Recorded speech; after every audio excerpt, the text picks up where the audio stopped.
Olá, crianças!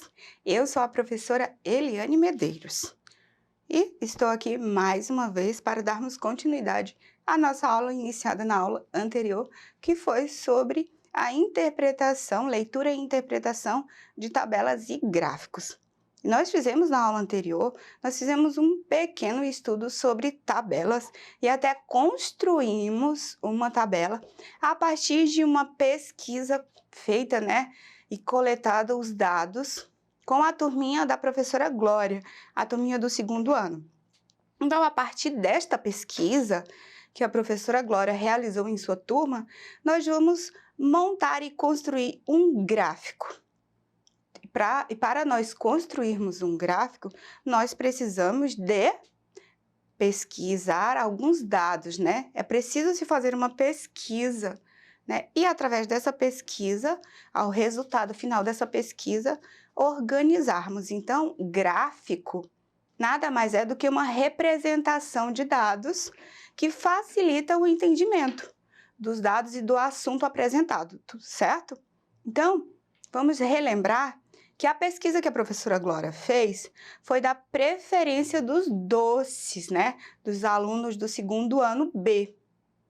E aí, através dessa pesquisa, nós construímos a tabela e através do resultado desta tabela, nós agora vamos construir um gráfico.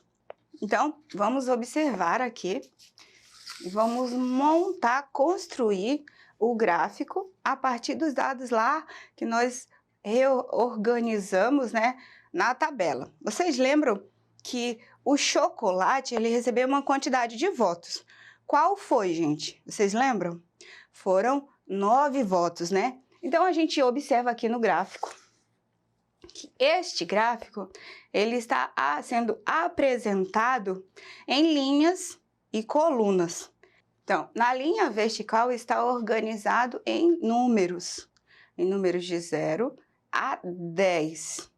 Então, essa é a quantidade de votos, que foram escolhidos e que vai aparecer no gráfico.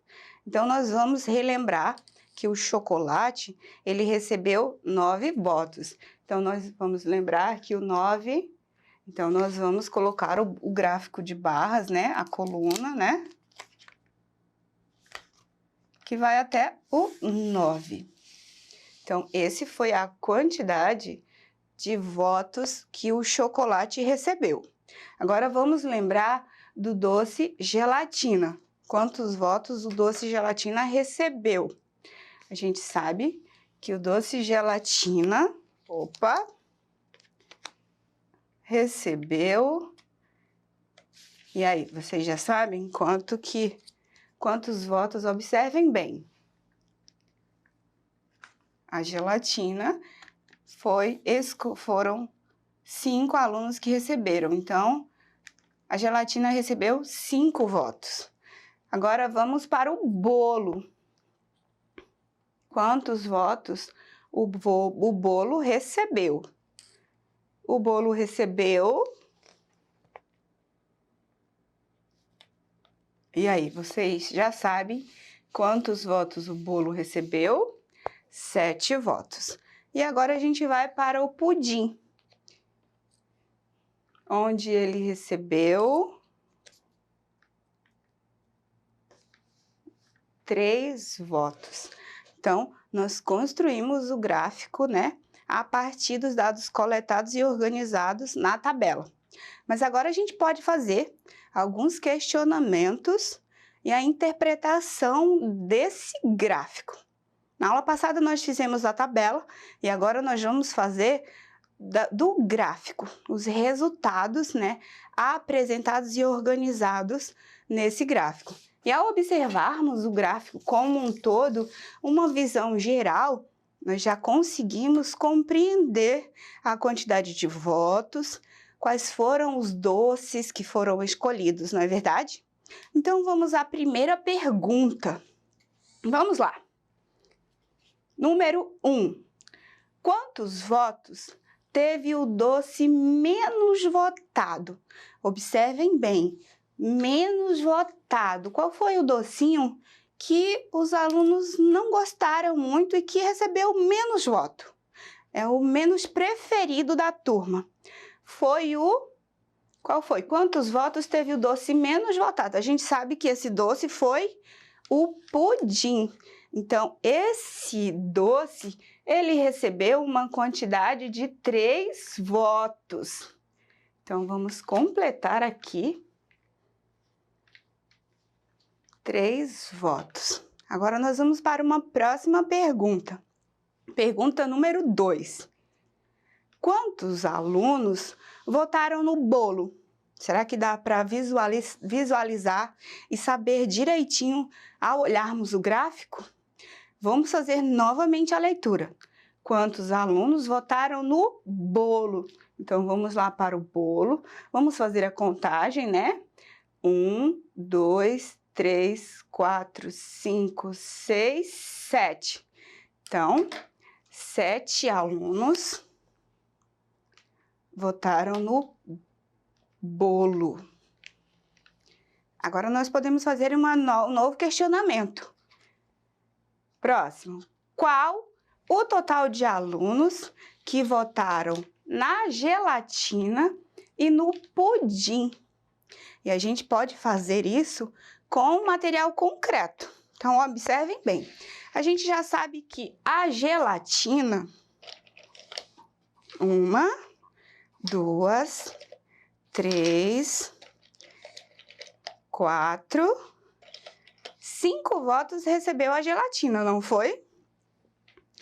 E o pudim recebeu 1, 2, 3. Então, nós podemos fazer uma contagem e uma sobrecontagem. Então, 1, 2, 3, 4, 5, 6, 7, 8. Então, o total de votos de bolo e pudim foi 8 votos. Agora, vamos a um novo questionamento. Quantos votos o bolo teve a mais que o pudim? Então, vamos lembrar que o bolo, ele recebeu quantos votos? 7 votos, não foi isso? Então, vamos separar 7 votos. 1, 2, 3, 4, 5, 6, mais um para concluir o número de votos do bolo. E o pudim recebeu quantos votos? Vamos lembrar? O pudim recebeu 1, 2, 3, não é isso? E aí a gente vai saber, vamos fazer novamente a leitura. Quantos votos o bolo teve a mais que o pudim, certo? Então, vamos fazer a relação, né? Então, vamos lá. Um voto do bolo, um voto do pudim. Um voto do bolo e o outro do pudim. Um voto do bolo e o outro do pudim. E aí, sobraram tampinhas? Sim. Essa quantidade de tampinhas que sobraram é a diferença, né? Onde diz quantos votos o bolo teve a mais. Então, o bolo teve 4 votos. Vamos contar? 1, 2, 3, 4. Então, o bolo teve 4 votos a mais que o pudim, certo? Então, vamos colocar a resposta certinha. E agora vamos para mais um questionamento. Quantos votos o bolo teria que ter a mais para chegar à mesma quantidade de votos do chocolate? Então, vamos lembrar que o bolo, né? Qual a quantidade que ele teve a mais que o chocolate, certo? Então, vamos fazer essa resolução dessas quantidades no concreto, certo? Então, vamos lá. Vamos lembrar que o bolo, ele teve quantos votos mesmo, gente? Ele teve 7 votos, não foi isso? Então, vamos lá. Vamos contar. 1, 2, 3, 4, 5, 6, 7 votos. Então, essa foi a quantidade de votos que o bolo recebeu. Agora, nós vamos fazer a contagem da quantidade de votos que o chocolate teve. Será que vocês lembram? Ao observar o cartaz, dá para lembrar, né? Que o chocolate, ele obteve 9 votos. Então, vamos fazer a contagem. 1, 2, 3, 4, 5, 6, 7, 8, 9. Então, vamos observar direitinho a quantidade de tampinhas. Tanto a quantidade de votos do bolo, quanto a quantidade de votos do chocolate. E aí, se nós fizermos a contagem do bolo, vamos lembrar. 1, 2, 3, 4, 5, 6, 7. Para chegar à quantidade 9, nós podemos continuar a sequência numérica, né? Então, 7, 8 e 9. Então, dá para observar, né? E entender que o bolo precisa ter 2 votos a mais para chegar à mesma quantidade do chocolate, não é isso? Então, vamos colocar a resposta correta, né? E é isso. Nós já construímos o nosso gráfico a partir dos dados coletados e organizados na tabela. Lembrando, nós não podemos esquecer que todos esses dados coletados, né, foram a partir de uma pesquisa que a professora Glória fez. E essa pesquisa nada mais é do que a fonte, né, retirada, né, e mostrada, apresentada no gráfico, certo? Então, essa foi mais uma aula de hoje. E se vocês quiserem acessar e rever para aprender um pouco mais, basta vocês acessarem a plataforma Eduque, certo? Um grande abraço e fiquem com Deus. Tchau, tchau, crianças!